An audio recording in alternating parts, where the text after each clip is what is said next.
Haleluya, puji Tuhan.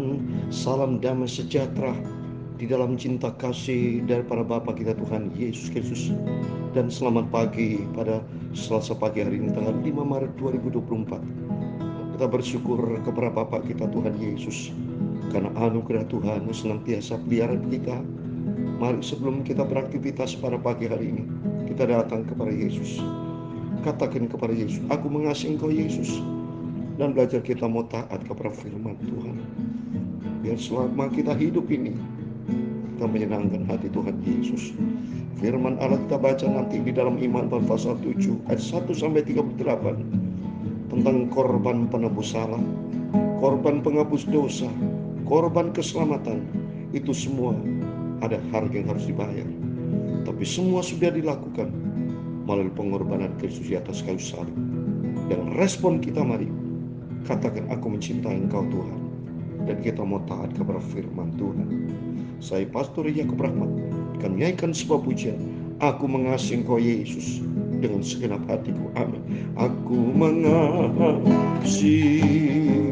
Engkau Yesus dengan segenap hatiku. Amin. Haleluya.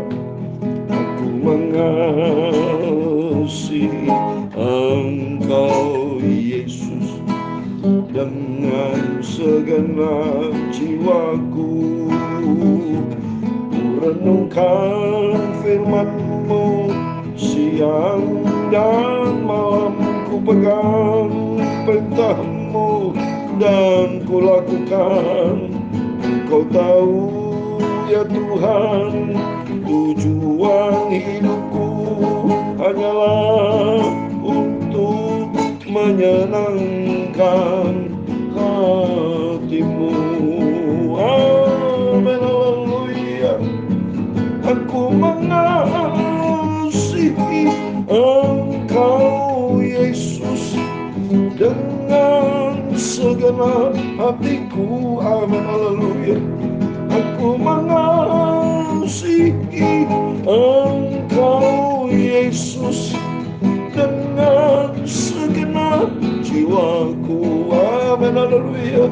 Ku renungkan firman-Mu siang dan malam, ku pegang perintah-Mu dan ku lakukan. Oh, Kau tahu ya Tuhan, tujuan hidupku hanyalah untuk menyenangkan hati-Mu. Amin. Haleluya. Dalam Yohanes 14 ayat 15 dan ayat 23 demikian firman Tuhan. Jikalau kamu mengasihi Aku, kamu akan menuruti segala perintahku. Ayat 23 jawab Yesus, jika seorang mengasihi Aku, ia akan menuruti firman-Ku, dan Bapa-Ku akan mengasihi dia, dan kami akan datang kepadanya dan diam bersama dengan dia, hidup di surga kekal selama-lamanya bersama Yesus. Engkau tahu ya Tuhan, tujuan hidupku hanyalah untuk menyenangkan hati-Mu. Amin. Haleluya. Ya Tuhan, punya-Mu lah kebesaran dan kejayaan, kehormatan, kemasyhuran dan keagungan. Ya segala-galanya yang ada di langit dan di bumi, ya Tuhan, punya-Mu lah kerajaan. Dan Kau yang tertinggi itu melebihi segala-galanya sebagai kepala, sebab kekayaan dan kemuliaan berasal daripada-Mu. Dan Engkau-lah yang berkuasa atas segala-galanya. Dalam tangan-Mu lah kekuatan dan kejayaan. Dalam tangan-Mu lah kuasa membesarkan dan mengokohkan segala-galanya. Sekarang ya Allah, kami bersyukur kepadamu dan memuji namamu yang agung itu, nama Tuhan Yesus Kristus. Terima kasih Bapa, sucikanlah hatiku, pikiranku Bapa. Mulutku sebentar pagi ini mau baca firman-Mu. Ku siapkan hatiku untuk terima firman-Mu. Firman-Mu ku simpan dalam hatiku. Ampunilah semua dosaku, semua salahku Bapa. Kuasailah hidupku untuk kami berjalan dalam firman-Mu. Segala puji, hormat, kebesaran, ketinggian, kemuliaan, keagungan, kesempurnaan, kekudusan, tempat tinggi di atas segala-galanya hanya bagi Allah Bapa di dalam kerajaan surga. Dalam nama Tuhan Yesus Kristus kami sudah berdoa mengucap syukur. Haleluya. Amin. Terpujilah Bapa kita Tuhan Yesus Kristus. Salam damai sejahtera dan selamat pagi. Sebelum kita beraktivitas, mari kita datang kepada Yesus. Kalau cinta Yesus sesuai dengan pujian ini, biar kita mau taat melakukan seluruh perintah-perintah Tuhan. Karena kalau kita taat menurut firman Tuhan, janji Tuhan, kita akan bersama dengan Yesus, bersama Bapa di surga, diam di surga buat selama-lamanya. Itu tertulis dalam Yohanes 14 ayat 23. Amin. Mari pagi ini kita datang kepada Tuhan Yesus, kita mau dalami firman Tuhan. Kitab Imamat itu melambangkan Yesus sebagai imam besar, ya. Jadi mari kita mau taat kepada firman Tuhan, kita isi dengan firman Tuhan. Kalau tidak diisi dengan firman Tuhan, isi dengan apa Bapak Ibu? Perkara dunia bukan perkara kekal, tapi firman Allah perkara kekal. Biar hati pikiran kita, tubuh jiwa kita dibasuh oleh darah Yesus dan dikuasai oleh firman Tuhan. Sehingga tubuh jiwa kita tidak bercacat celah, terpelihara sempurna sampai berjumpa dengan Tuhan Yesus. Korban penebus salah, Imamat pasal 7, demikian firman Tuhan. Inilah hukum tentang korban penebus salah. Korban itu ialah persembahan Maha Kudus. Di tempat orang menyembelih korban bakaran, itulah harus disembelih korban penebus salah, dan darahnya haruslah disiramkan pada mezbah itu di sekelilingnya. Korban penebus salah itu manfaatnya adalah pada waktu manusia jatuh di dalam dosa, bangsa Israel termasuk imam jatuh dalam dosa.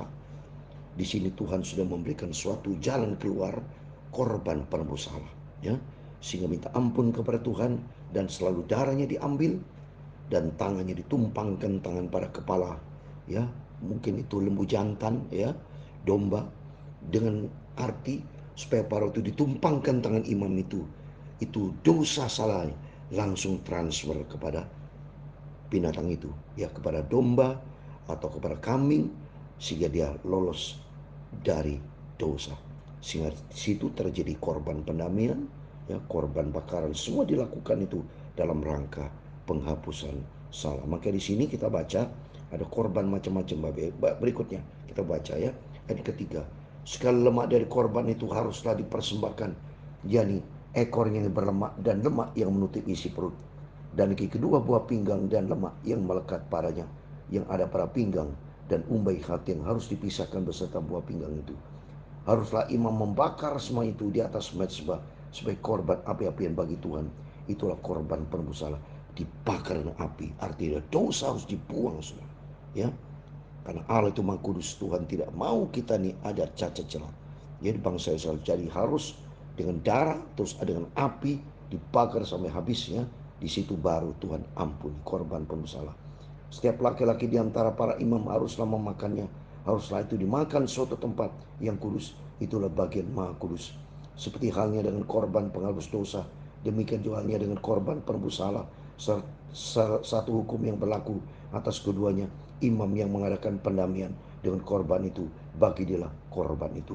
Imam yang mempersembahkan korban bakaran seseorang, bagi dia yang juga kulit korban bakaran yang dipersembahkan itu. Tiap-tiap korban sajian yang dibakar di dalam pembakaran roti dan segala yang diolah di dalam wajan dan di atas penggangan adalah bagi imam yang mempersembahkannya. Tiap-tiap korban sajian yang diolah dengan minyak atau kering adalah bagian semua anak-anak Harun, semuanya dapat bagian korban sajian. Jadi sebagai ucapan syukur kepada Tuhan, bangsa Israel diwajibkan korban sajian, yaitu bagi mereka yang selesai panen usaha, ya, pekerjaan itu diberkati sama Tuhan dan harus mempersembahkan sebagai bukti ucapan syukur, itu mempersembahkan korban sajian, ya. Inilah hukum tentang korban keselamatan yang harus dipersembahkan orang kepada Tuhan.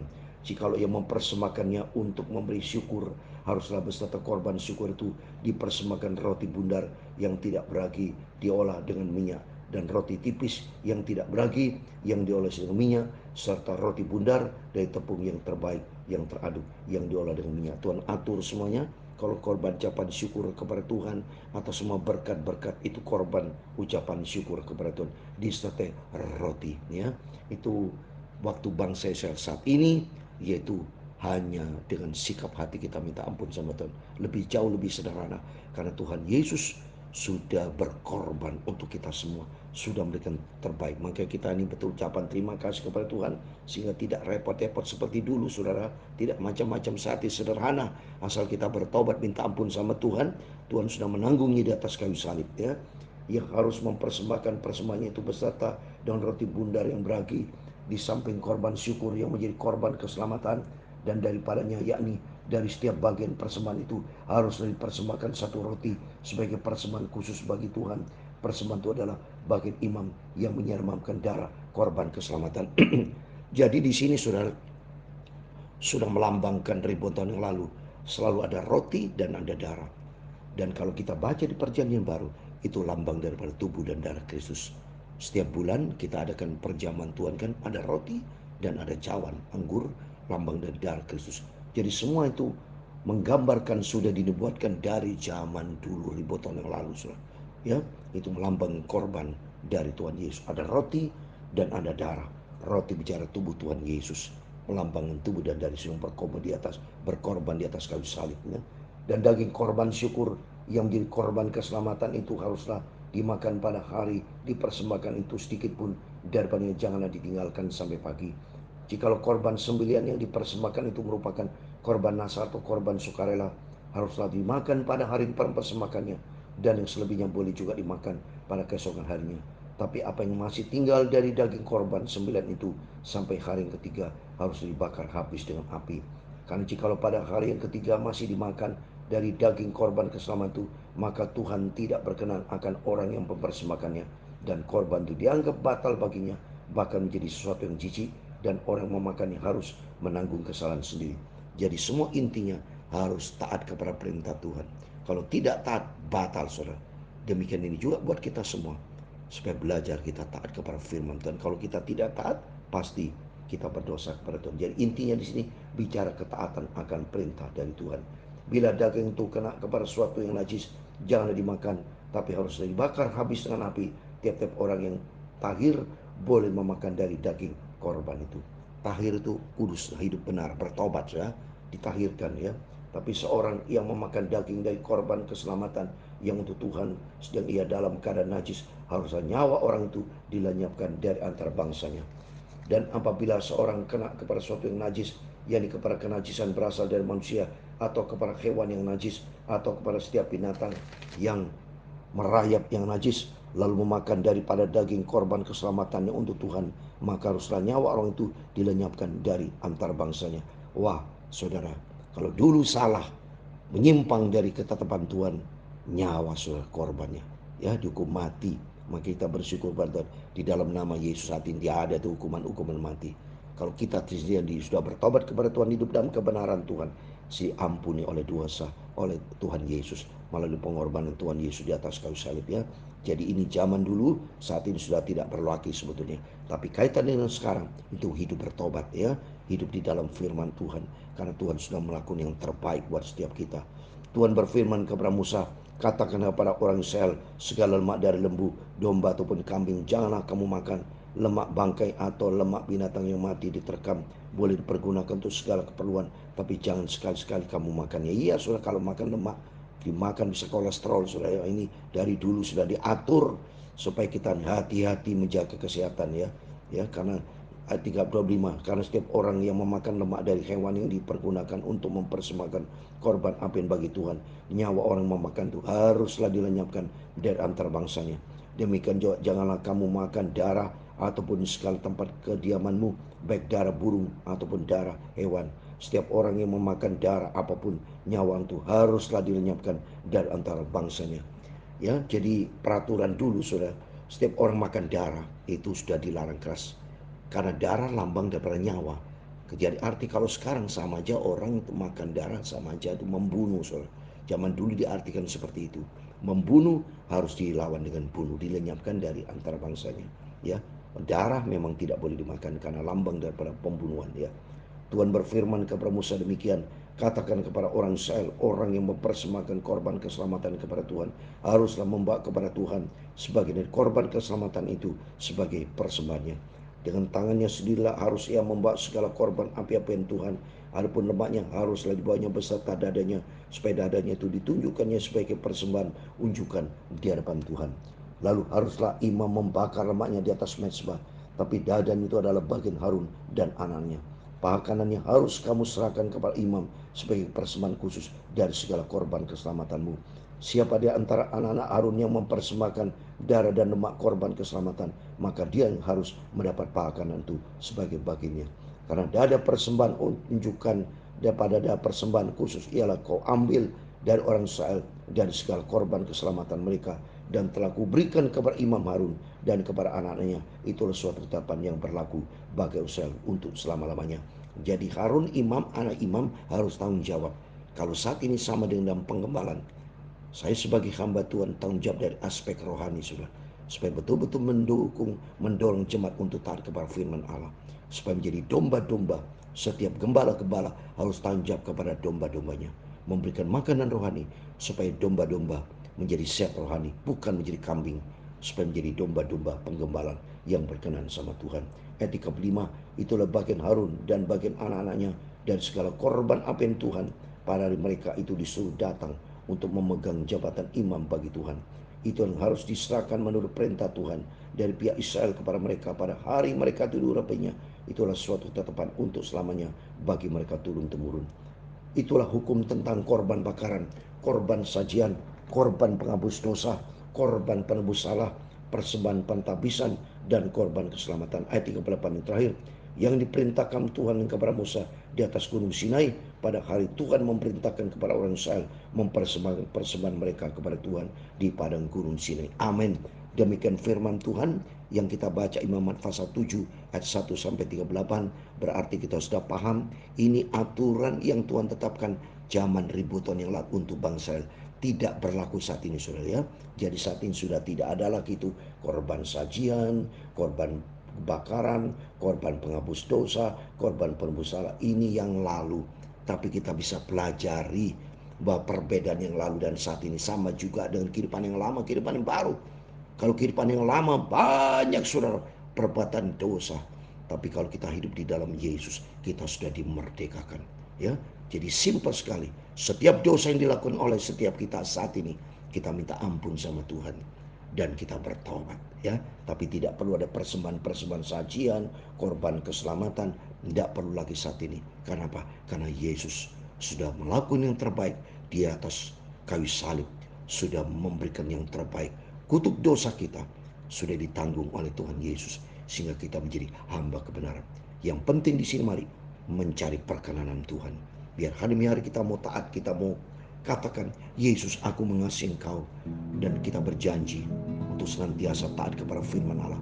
Carilah perkenanan Tuhan dalam Kolose pasal 1 ayat 10 supaya kita layak berkenan di hadapan Tuhan, benar bertumbuh di dalam pengetahuan yang benar tentang Allah, sehingga hidup kita didapati benar menyenangkan hati Tuhan Yesus. Amin. Tuhan memberkati semua. Aku mengasihi Engkau, Yesus. dengan segenap hatiku. Amin, haleluya. Aku mengasihi Engkau Yesus dengan segenap jiwaku. Haleluya. Renungkan firman-Mu siang dan malam, ku pegang perintah-Mu dan ku lakukan. Tuhan memberkati engkau dan melindungi engkau. Tuhan menyinari engkau dengan wajah-Nya dan memberi engkau kasih karunia. Tuhan menghadapkan wajah-Nya kepadamu dan memberi engkau damai sejahtera. Bapa kami yang di surga, dikuduskanlah nama-Mu.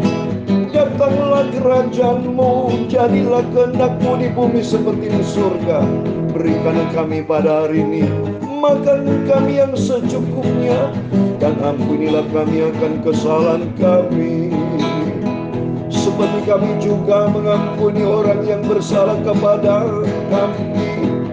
Dan janganlah membawa kami ke dalam pencobaan, tetapi lepaskanlah kami daripada yang jahat. Karena Engkaulah yang mempunyai kerajaan dan kuasa dan kemuliaan sampai selama-lamanya. Amin.